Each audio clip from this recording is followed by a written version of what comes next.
Hey Lightweights! Today's video is going to be a little bit different. I am going to be answering all of your questions about Starfield. My plan is to also have a more formal-ish review as well as gameplay and tutorial videos. So if you're not interested in a Q&A specifically, feel free to go check out those videos instead. This video is just going to be a Q&A, no gameplay or anything like that. Spoiler free, just answering your questions that you asked as generically as possible so that I can give you guys some insights into what to expect. So I just typed them all up in a Google Doc. I'm just going to read through them. Like I said, it's going to be very informal, kind of just hanging out and talking sort of video. So question number one, what did you think about the story and the crew? I don't want to say too much about the story because obviously I don't want any spoilers, but I will say the story freaking blew my mind. And that's all I'll say about that. So the main story is phenomenal. I think, in my opinion, it's the best main story for a Bethesda game. Obviously with like Starfield 4, Fallout 4, you're trying to find your son. So that was really compelling. That was really cool. And there was really good like whoa moments in that as well. In Skyrim, you're like the Dovahkiin, which is really cool. But there were just like a lot of holy shit moments in this main story that I really liked. The crew, I haven't actually built up my crew at all, like on my ship, but if you're referring specifically to the characters from Constellation that they've been introducing us to on social media and things like that, you've seen them in the trailers, those characters are all very compelling. I have really focused on building up a relationship with one of them just so I can kind of see how that works. But I chose to work with Sam Coe, and his character is so freaking cool. It's so freaking cool. I feel like the companion characters, the crew, if you want to call them, their characters feel much more alive in this game than they did in other games. So like, I feel like in Skyrim, you could have a companion and like you could interact with them a bit, but they're very like static. They kind of just followed you around. They stood in the doorways you were trying to walk through. They would take your stuff if you needed them to. They'd help you fight.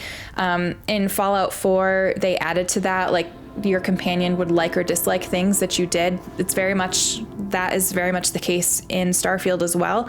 But they also add to conversations, very reminiscent of like Mass Effect. If you bring a certain character with you, they'll like interject things. That happens with Starfield as well. But even more cool than that, the character that you're talking to talks to your companion as well. So I have Sam Coe. Sam Coe is very much like a for the people, follow the law, just lawgiver kind of guy. And he will sometimes say things like, if I was working with a corporation, the corporation wanted me to do something he didn't like, he would say like his opinions on that. And then the person from that corporation would rebut that or refute that, which I just thought was really, really cool. Really adds to the replayability, because if I bring another character, are they going to say the same thing? I don't know. I haven't done it yet. So really adds to the replayability because I'm just curious to see how that would play out. But each companion has like their own personality, their own things that they like and they don't like, and their own opinions on the world and how it's run, or the universe and how it's run. So I really, really like the crew, the companions you could have that I've encountered so far. But like I said, I haven't actually like built a crew on my spaceship yet. There's so much in this game. I just have not even scratched the surface of that yet. So I can't speak to that part in particular. Next question, tell us what you think about the RPG aspect of the game. Another question along those lines. Where do you think the story will go? And is the RPG element better than the others you've played before? You really can make your character however you want. Like, it is very deep in that regard. Obviously from the trailers you guys have seen with the character customization, you can do your background, you can do your 3 traits. You don't have to do the 3 traits, but you can. You can do your skill tree. The skill tree is so deep. There are tons of skills, and then each skill has 4 layers to them that you can add to. And one thing that's really cool is if you max out that skill, you get dialogue options about it. So for example, I always like to max out my health skill so I can have maximum amount of health, because y'all know I need it. Because my health skill is maxed out, that one's called medicine. So now in dialogue options, sometimes I'll have a medical dialogue box that I can use to help me through a situation. So for example, I was in this clinic thing and I was trying to get in this area that I wasn't allowed to go into. So I walked up to them and I had a medical option. So instead of having to try to persuade them or fight my way through, I used the medical line, and the medical line was able to help me persuade them more easily, gave me a whole dialogue tree that I wouldn't be able to have that had nothing to do with my background, that had nothing to do with my traits, and everything to do with my skill points. The same thing happens for, I forget what it's called now, but like your tech skill, your computer skill. If you have that high enough, sometimes you can convince people. Like there was some guy I needed to hack into his computer,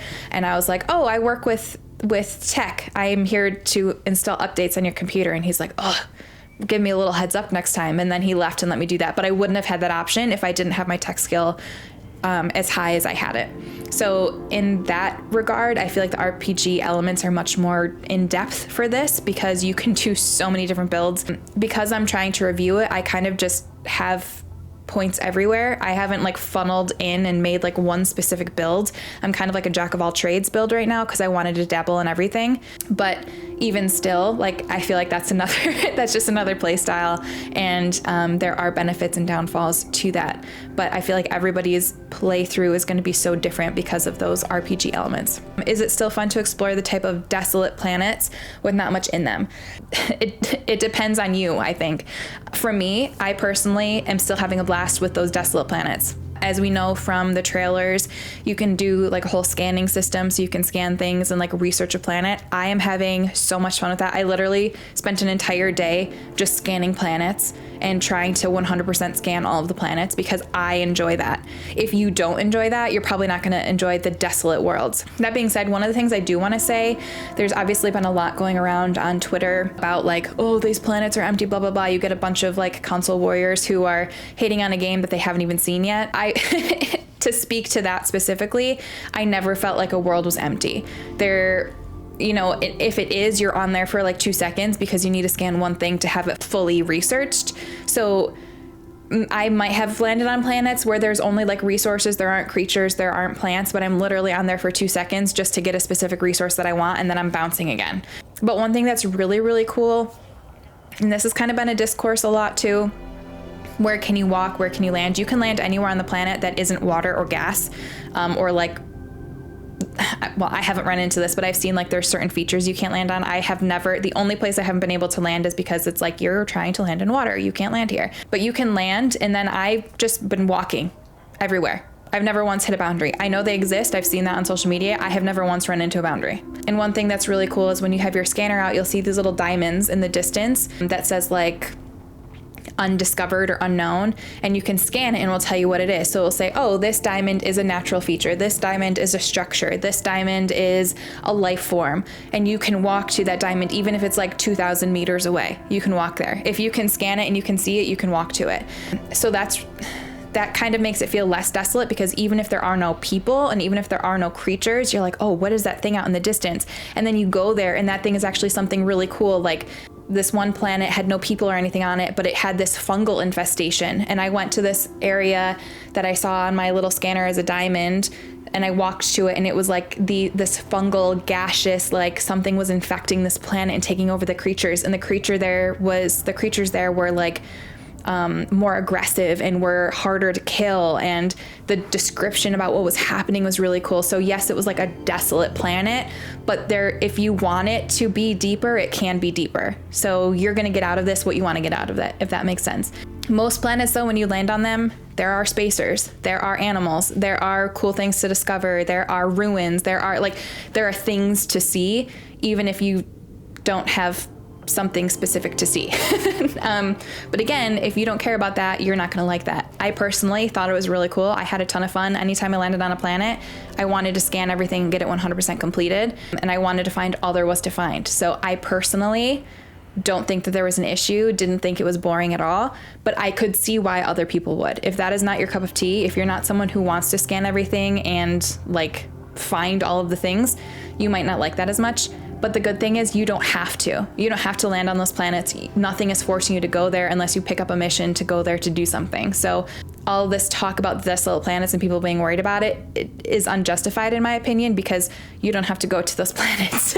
So if you don't want to do that, if that's not enjoyable to you, just don't do it. Next question. I'd love to see some of the shipbuilding and ship combat. Obviously, I can't show that in the Q&A. In my gameplay videos, I do have some ship combat. I haven't really done a ton with the shipbuilding yet, but I didn't focus a ton on my points in the ship side of things, so I haven't really messed with the shipbuilding. And also, like, I'm one of those people that I'm not great at building that sort of stuff. It gets very overwhelming for me. So I have just preferred to buy ships.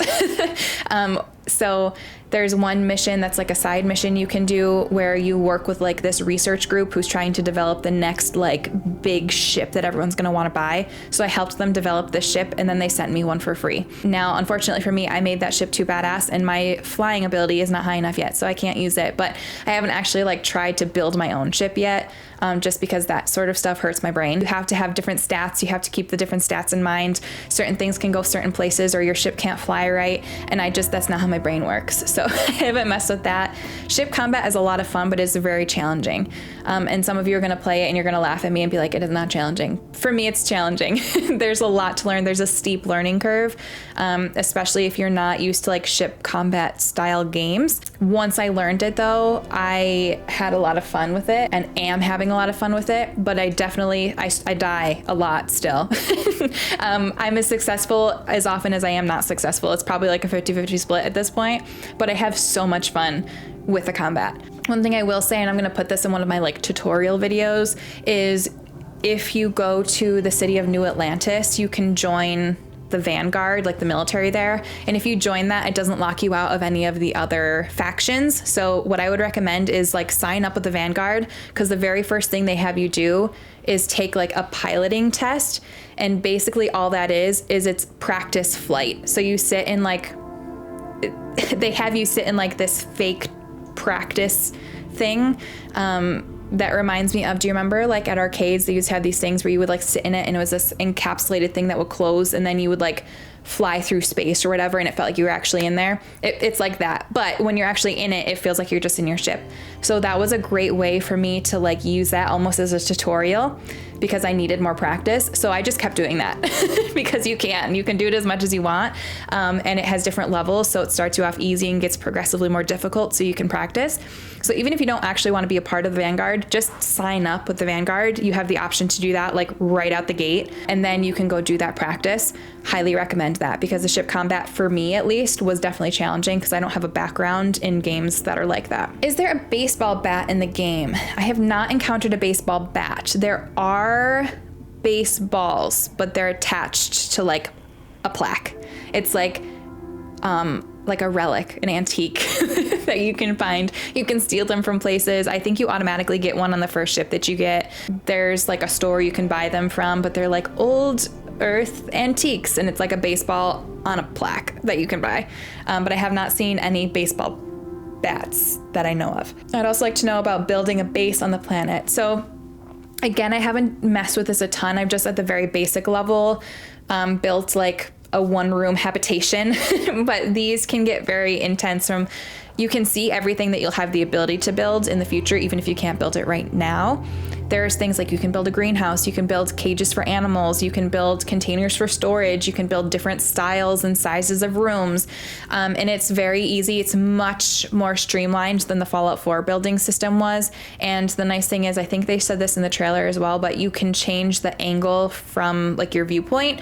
So when I'm building, I would put it in the overhead viewpoint so I could kind of see the layout and how things were going. The problem is it does require a crap ton of resources, like a crap ton of resources. So you really have to actively be searching for the things you need to build that. I am like a pack rat. I collect everything that I can possibly collect in Bethesda games.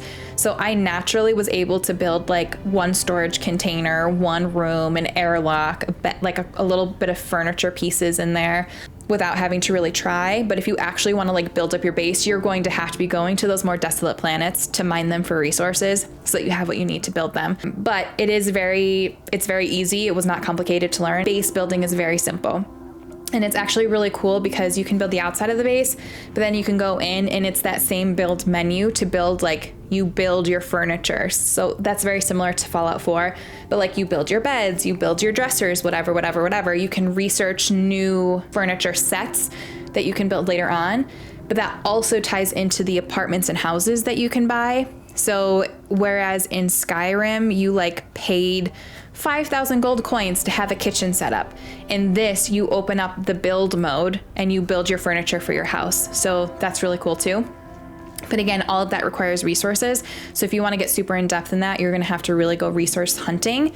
on those planets, which again is fine. I found it fun, but if that's not your cup of tea, you might not necessarily like that as much. And I'm sure you can buy some stuff, like some resources. I just haven't looked for that because I was having fun using my own resources and buying things. I find it really exciting when I'm like, oh, I finally have all the components I need for that. I finally found everything I need. Or if I land on a planet, I'm like, oh my gosh, I needed aluminum. Here's a bunch of aluminum. That really excites me. So I haven't looked into if you can actually like buy the resources you need or not. Can you set up a base on any planet? Sort of.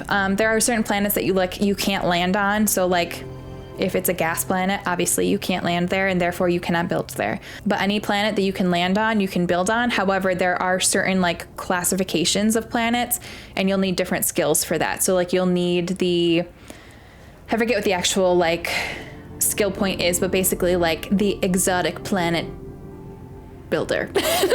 Like if it's a harsh environment, you need a specialized skill from the perk tree in order to be able to build on that planet. I have not once landed on a planet that I can't build on yet though. So that might be more further out in the universe than I've explored maybe, I'm not sure. Or maybe I've just gotten lucky. But the planets that I've landed on and I've tried to build on, I've been able to. But you will run into planets that are locked behind skills before you can build on them. The alien artifacts, and are there going to be aliens in the game? There are aliens, but they're not humanoid. You don't run into, like, with Mass Effect, you don't run into, like, a Turian race or, like, something like that yet. I haven't yet in the 50 hours that I've played. It's mostly about humans expanding in the infinity. The alien artifacts, I don't want to talk too much about those because I don't want to give any spoilers, but they're definitely important. The main part of the story at the beginning is that you're hunting down these artifacts to try to figure out what they are. You've seen that in the trailer, so that's not spoilers, but I don't want to give any more information other than that because spoilers. But alien artifacts, you do spend some time hunting them down. They do lead to some really cool things, so good times with that. The factions that you can hopefully join and work for look promising. The last Bethesda title that had a really fun, engaging factions join were the guilds and Elder Scrolls for Oblivion. So that's what I've been working on recently in my like review playthrough. I've been joining like the factions. So I don't know if I've joined all of them yet, but there is the UC Vanguard, which is the main faction on New Atlantis. That's like the very first planet you go through after like when you're still kind of in the tutorial phase. So you can join them. That's the one where I said just join them right at the beginning because they teach you how to fly. You can also join the Freestar Rangers, which are, if you recall from the trailers, that like Red Dead Redemption-y, like old Western town feel. They're from that area. They control a different part of like the space. And then there's a planet Neon, which you've also seen in the trailers, which is very like cyberpunky feel. There is a big corporation there called Ryujin Industries, and that's kind of like the faction for Neon. I have joined all three of those and successfully worked all the way through the ranks for all three of those. The storylines for those are all really good and they're all really intense. Like it's not like, so with Thieves Guild, with Skyrim, for example, it was like, do these same 3 missions over and over and over again. That was not the case for these 3 that I just mentioned for Starfield. They're full-blown storylines like that took me, like the Ryujin Industries one took me 2 days to get through, and I was just doing that. But they're a ton of fun. So, and they all have like a different feel. So like the Vanguard storyline felt more like ship combat heavy.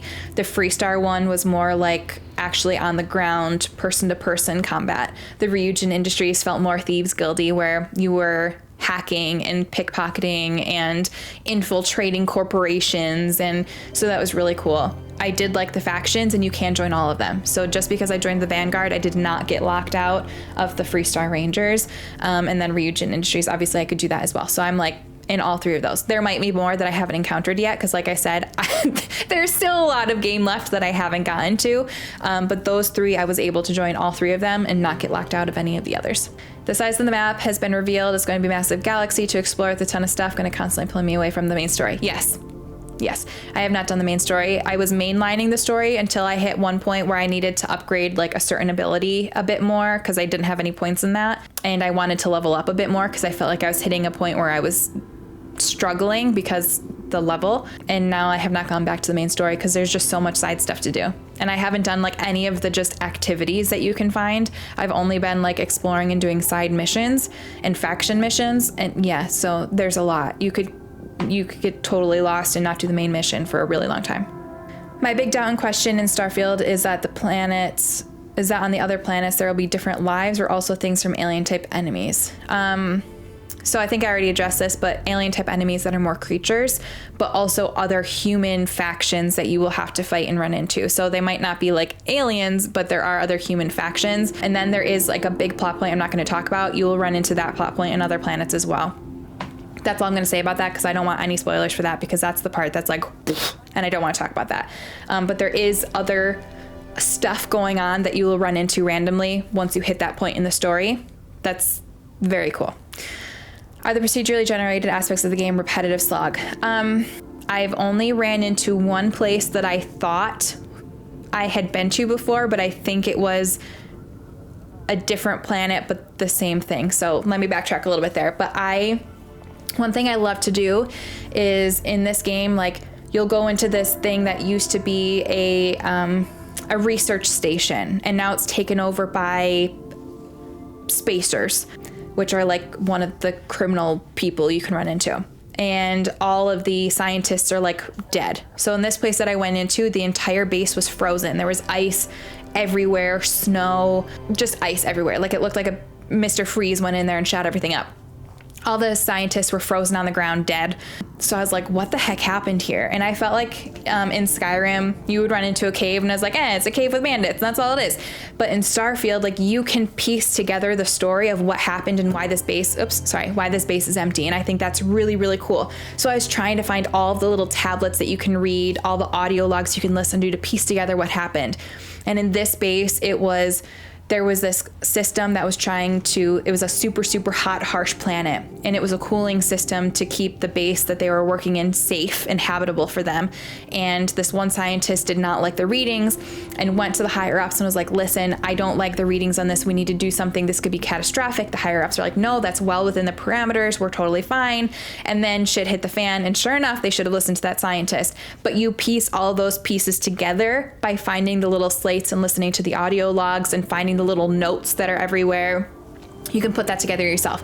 If you don't care about that, you don't have to, but I thought that was cool. I liked those details, so I found them all. Then later on, and I had gone there for like a bounty hunting mission. Later on, I went to this other place that I had to go to for like a different side mission. And I was like, this place looks really familiar. Have I already been here? And I was like, oh yeah, I already came here for the bounty hunting mission. I hadn't actually been there. It was like that same base with that same story on a new planet. So that was a little disappointing, but that's only happened once. That has only happened once.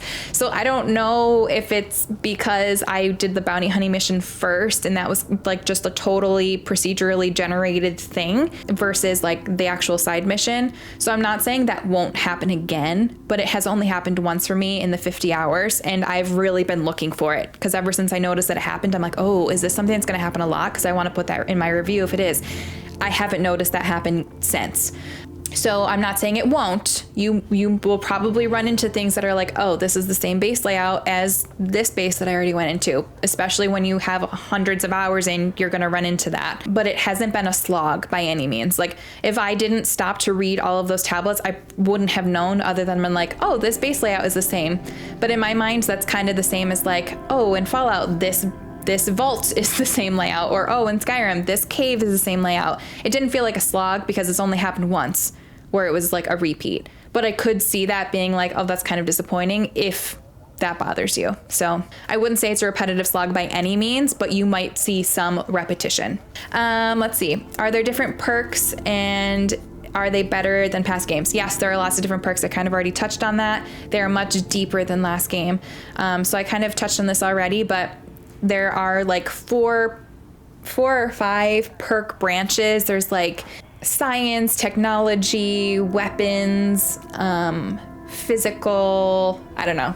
And each of those have like 5 tiers of perks in them. And each tier has like 5 perks in that. So it's very deep that way. However, within each individual perk, there's 4 layers. So, for example, the first thing that I maxed out was the medical perk, where you get like for layer 1, if you put a point in it, you get 10% extra health. Layer 2, you get 20% extra health. Layer 3, you get the whatever.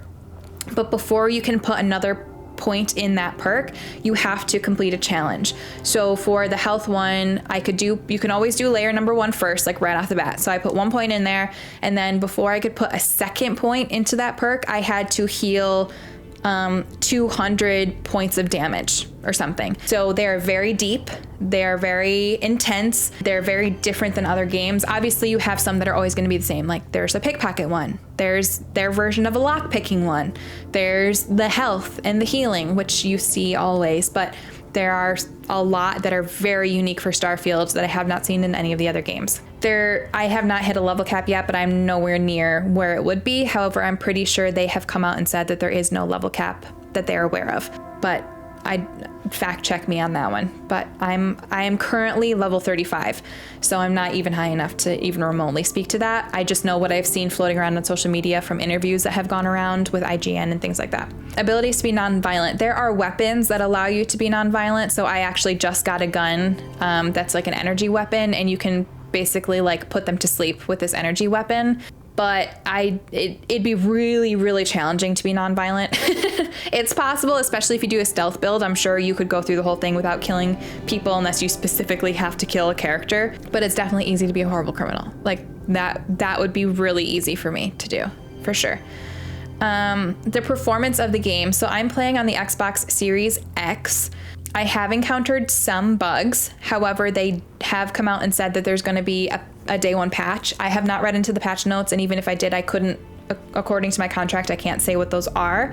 But I have run into some bugs. However, they are not bad at all. I've had 2 hard crashes, and both of those happened after I was literally playing all day and had done 1,000,001 quick saves because I was doing a mission that I was really struggling with. So I did have 2 hard crashes, and then the only other glitch that I have, and I have it all the time, but I find it really comical and it does not break the game at all, is the characters just won't have hair. You'll walk into a building and no one has hair. No one has hair, and it's really freaking funny, and it cracks me up because then you're trying to picture like what they would look like when they have hair, and you see them again and you're like, that's the hair you had? And it cracks me up. But like they're all bald. Everybody bald. And I will have that a lot. However, I have noticed that happens, like if that happens, like I've been playing too long and I need to turn my game off, like completely quit out of it. Because last time that happened, that led right up into a hard crash. So I think that was more so like the game was like, holy crap, you've been running me for 14 hours. I need a break. So I have had that. And then I had one time where I went into a building and it was one of those things where like the floor didn't load in so I could like see into the universe. And then there was like people there, but they didn't have their bodies. It was just arms. But that was all like one thing. And again, I quit out of the game. I loaded back in. It was totally fine.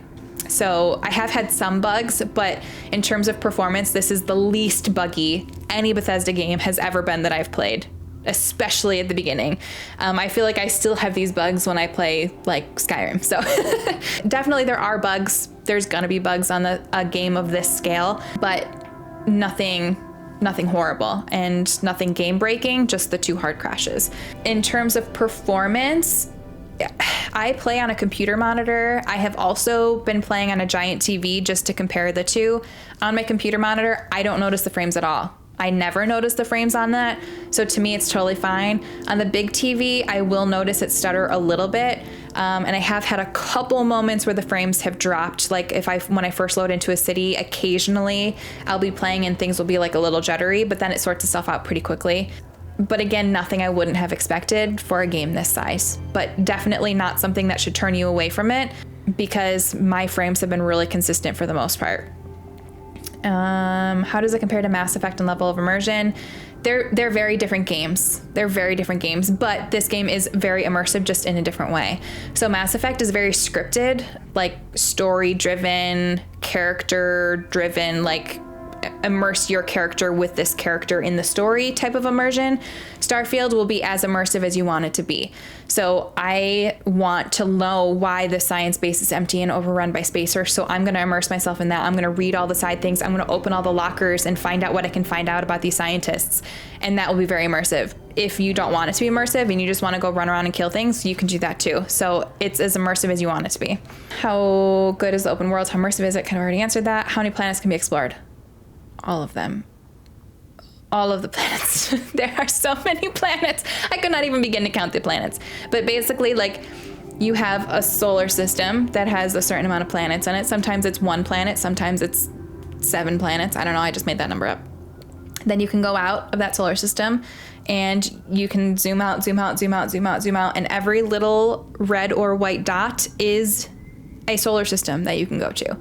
Like I said, some solar systems have only 1 planet. Some have tons of planets. Some have more gas planets that you can't land on. Some have all these planets you can land on. Some of these planets have 5 moons. You can land on every single one of those moons. Some planets have no moons. You can't land on any of the moons. It's huge. The number is infinity, I think. They've actually come out and said how many there really are, but there's a lot. There's a lot. How crazy do you want my spaceship to be? The one that I built on that side quest is really freaking cool. It's massive, and it's like a jack of all trades, can do everything ship, but I can't fly it yet. But I didn't build that. The game built it for me based off of the information that I did in that side quest, which was really cool because everyone's spaceship will be different. Does Starfield borrow some of the game mechanics and ideas such as the Fallout games, like creating your character, choosing perks? Yes, yes. Spending points in attributes? Yes. I think I've already answered all of that. Can you steal everyone else's sandwiches? You really can. So my thing that I've been stealing are plushies. There are stuffed animals that you can find, and every time I find a new one, I steal it. So my spaceship now has stuffed animals all over the floor. Because every time I put them on the bed, they fall on the floor whenever I grab jump anywhere. So I have found there are 3 that are like alien creatures that you can run into. They're plushy versions of that. I found one that is like a dog with a space helmet on. I found a cat with a space helmet on. I found this one called Mr. Wilbur or My Friend Wilbur or something like that. And he's just like this little round thing with arms and legs. And he's really cute. So I don't collect sandwiches. I steal plushies. And I have no regrets. They're very cute. And if they don't make them in real life, I'm going to be very sad. But yes, you can steal everyone's sandwiches. And there are lots of sandwiches. And I do take them because I eat them.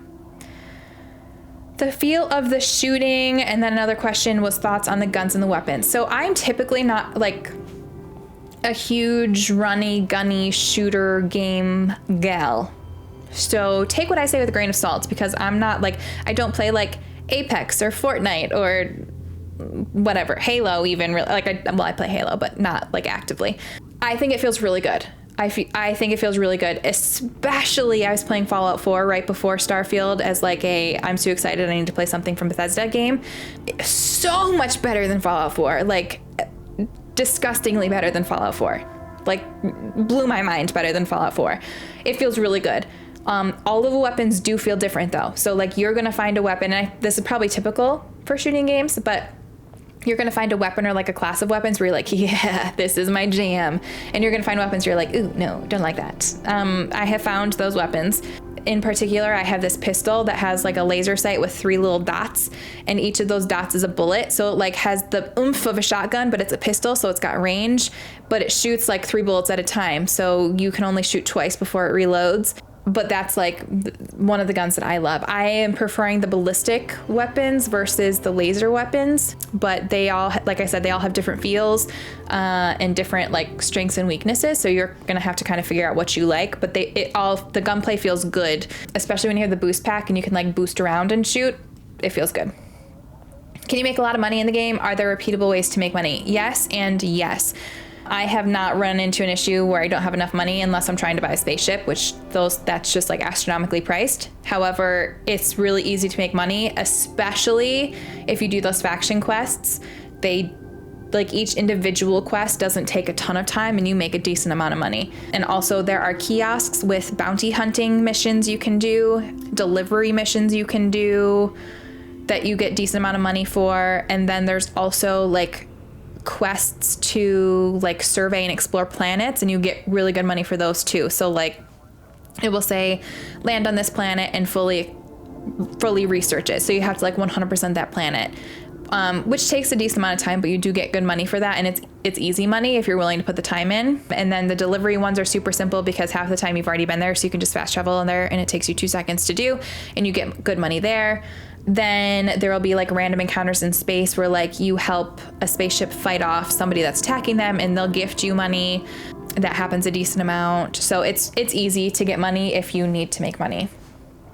How long would it take to get through the main story? I am 50 hours in. I have not only been focusing on the main story, but I don't think I'm even remotely through the main story. I have hit some really big plot points, so I think I'm like a decent way through, but I have no idea how much is left. But I have played for at least 50 hours and have not beaten the game yet. So I don't know how long the actual main story is at this point.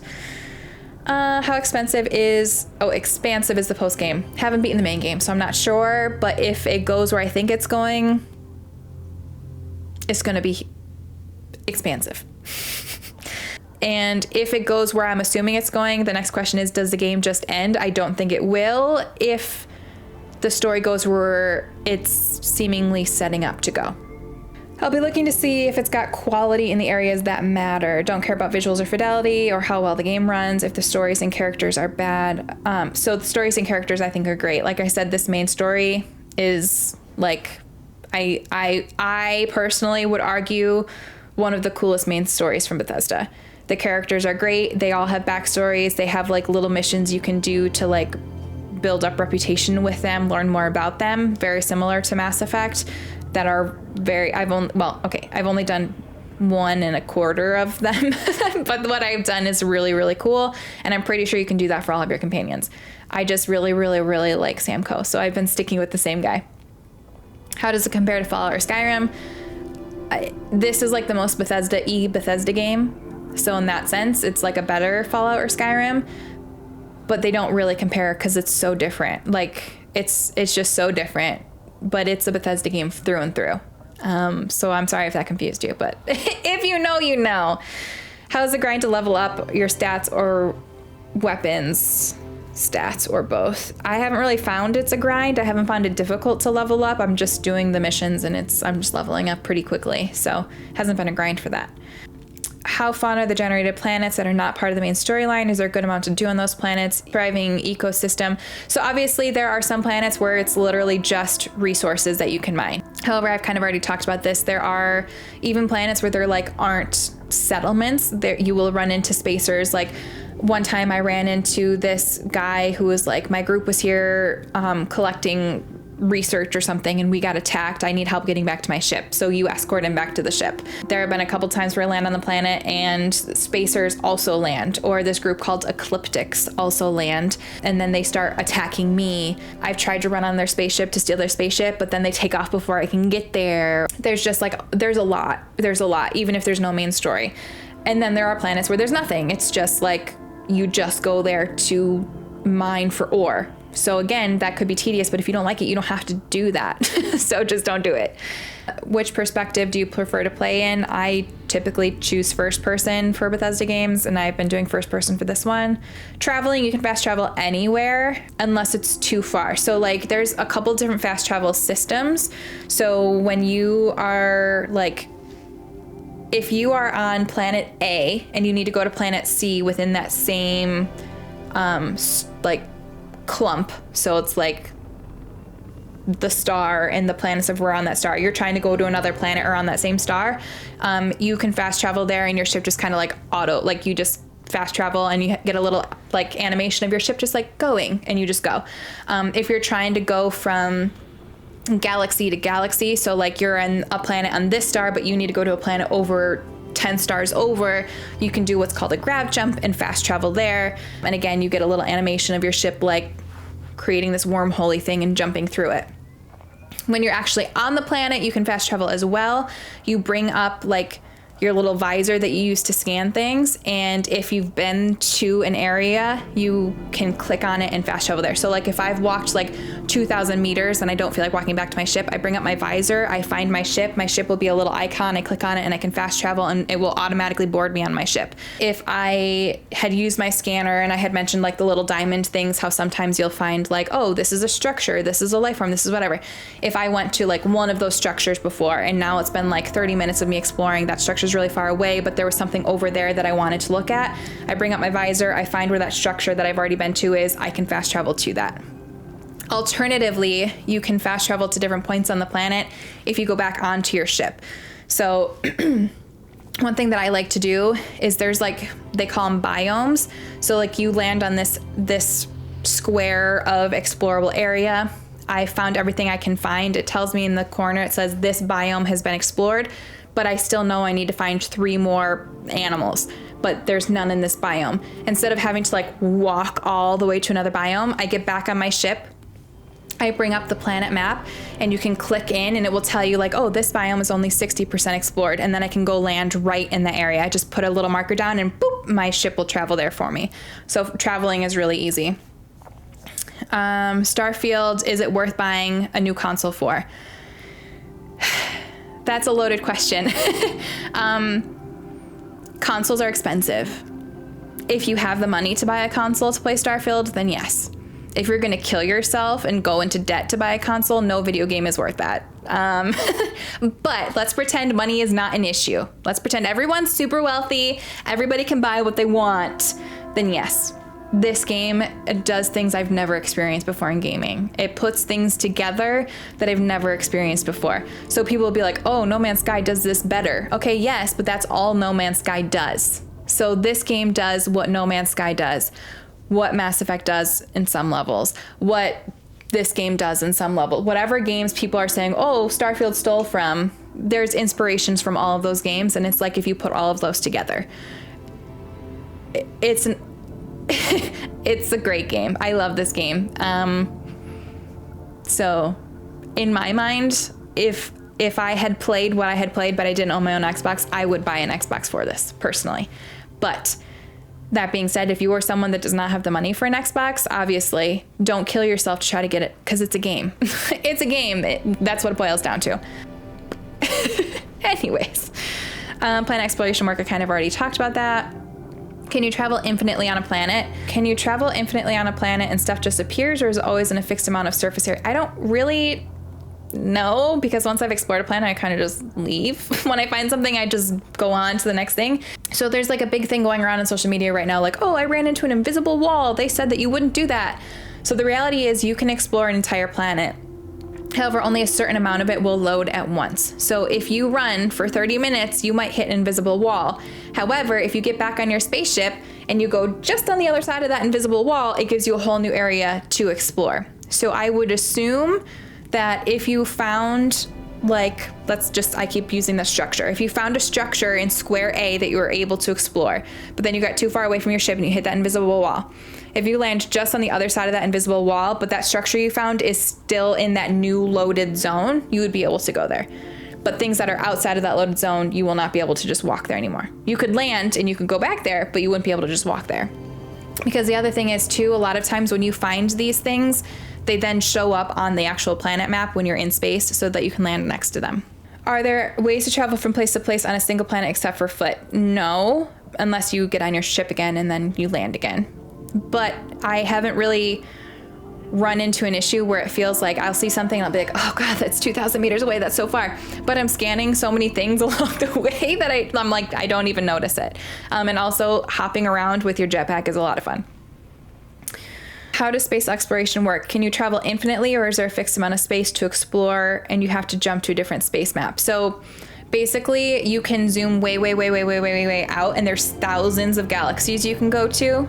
Again, that's probably an exaggeration, but there's a crap ton of galaxies you can go to, but then that's just it. That's it. But you trust me, you don't need any more than that. You don't need any more than that. So there's not an infinite amount. Like I think No Man's Sky has like an infinite amount. That's not what this is. But there's so much that you could play this game for a lifetime and just scratch the surface. How do random encounters look like in space? How detailed are the character creation screen? Character creation screen, I have a whole nother video on that. Watch that video. How do random encounters look like in space? They're there are some like that are similar to each other. Like, excuse me, hold on. Twice now I've run into like essentially like the mail carriers of the Starfield universe. And they're like, my ship broke down and I really need to get this package to this place. Will you deliver it for me? I've run into that twice. Oh my God, I've been talking for an hour. My voice is shot. Then there will be things where like you'll run into spacers that are attacking the UC Vanguard. So you can help the UC Vanguard out, or you can help the spacers out, whatever you want to do. So like you'll be engrossed in a little space battle. The funniest, I've had 2 random encounters that I hope everybody runs into because, oh my God, they were so good. One, I got a ship past me and she hailed me and her name was Grandma. And she was like, oh, it's so nice to see you. Would you like to come on board and have some food? And she invited me over for like cookies and dinner. And I was like, oh, this is gonna be a trap, right? And I went on the ship and there was literally home cooked meals that she's like, take whatever you want. I haven't been able to eat with somebody since my husband passed. We used to eat every meal together. Literally home cooked meals everywhere that you could just take, desserts that you could just take, sweet rolls from Skyrim that you could just take. And it was so cute. And all she wanted was company. And it was so cute. That was just a total random encounter that I ran into when I was flying through space. And then another one I ran into, it was like a Star Tours, and I don't want to use that word because that's like a trademark Disney ride, but basically it's like these people that are on like a cruise ship of the stars. And the captain hails me and they're like, I'm so sorry to bother you, but the people want to talk to a real pilot and they don't think I'm a real pilot. They have questions for you. And then these people were like asking me the most random, weird questions that were so funny. And again, that was just a random encounter. So you'll get duplicate ones like deliver this package or save these Vanguard or whatever, but you also get these random ones that are so unique and so funny. And I'm just like, what the heck just happened? That was amazing. How much variety is there in weapons and weapon types? There's like, again, this is not a real number, but let's just say like 30 types of weapons. So like you can get a gun called like a Grendel. You get a gun that's like this type of gun or that could have, and they're like, those are like the base types of guns. But then within that, you can modify each of them. So like I have this one pistol that's called an Eon. It's just a regular pistol, but then I found a different version of the Eon that shoots rounds that have a chance to give radiation sickness or poison or whatever. So like you can modify your weapon so that even though you technically have like this base gun that's like an Eon, you can make it do whatever you want. You can change the scope, you can change the handle, you can change the barrel, you can like, and all of these things change the gun so that it's not like the same. So your Grendel could be different than my Grendel. Your Eon could be different than my Eon. That one gun I was talking about that shoots 3 bullets at one time that feels like a shotgun is one of those base guns that just has modifications to it. So there's a lot of variety there if you want there to be. Again, it's as in-depth as you want it to be. It could be a very basic, boring game, or it can be super intense RPG. Your game is very different than mine if you want it to be. Is stealth viable in this game? Yes, so I do not have a stealth build at all, and even I have been able to do some stealth things. So for that Neon faction quest, for that like corporation that I told you about, Ryujin Industries, that's basically, that reminds me of like the Thieves Guild quest line. So basically they have you do different stealthy things. So like sneak in here and hack this computer, sneak in here and steal this thing. And there's different ways to go about it, which is actually really cool. So I haven't played much of this, but one of my patrons gifted me Deus Ex Machina, and it kind of reminded me of that. Like there was like 4 different ways I could get to this area, and the way I found was actually really cool. Like I snuck into a room that had a ceiling vent, that I went in the ceiling vent, and then I was able to reach through this crack and get what I needed to because it like spat me out in this other area. Like just really, really cool. Or I could have just gone through the front door and persuaded all of the people, or I could have just stealthed around all of the people like on the main floor. There's also like a tech ability where you can like hijack turrets. So like I could have hijacked a turret to start attacking people, so I could have snuck in there as a distraction, or, you know, like, so there's a bunch of different ways you can do things, again, based off of your build. I don't have a good sneaky sneak build, so I have to, whenever I do stealth, I have to rely on, there are air vents, there are air ducts, there are ducts under the floor, there are things like that. I have to really look for those and use those in order to sneak around. But yes, stealth is a viable option in the game. I can't guarantee that that is the case for all the missions though. I'm not sure, but I have used stealth a lot successfully. How much side content is there except for exploring? There's a lot. There's a whole like random activities page that you can do. So like I saw this one guy get arrested for having drugs, and an activity popped up like, go follow up with that guy. So I don't know like if I can sell the drugs for him or what. I haven't done that yet. There will be like random things you can do for your companions. So you'll get an activity that says, go talk to Sarah, who's someone who works at Constellation. And then Sarah will be like, oh, and you can get a mission from Sarah and you can go do that. You have all of the faction lines you can do that you do not have to do, but you can do. Those faction lines lead to offshoot quests that you can do, but you don't have to do. I'm doing a whole side quest right now that is not part of me joining the UC Vanguard, but I'm working for the UC Vanguard. They're two separate storylines, where I'm infiltrating the Crimson Dawn, which is like the huge pirating group in Starfield. So I'm working for the Vanguard, but I'm infiltrating the Crimson Dawn, and I'm like collecting data for them. However, I could betray the Vanguard and just flat out join the Crimson Dawn. So like there are all these side quests that lead to offshoots of side quests. So when I say like you could get lost in the side stuff and never do the main mission for like 100 hours, you could. It is open world and it is not online. I think I have to be connected online, but I don't know if that's because it's like the preview build before it's actually out. I'm not sure. But it's single player, open world, Bethesda game. It is, performance is 30 frames per second, but like I said, I don't notice that on my computer monitor. I do notice it sometimes on my 77-inch TV because it's massive. But on my computer monitor, I don't notice it. And I've only very rarely had it, like maybe 2 or 3 times where the frames drop, but it takes like 2 seconds and then they're back up again.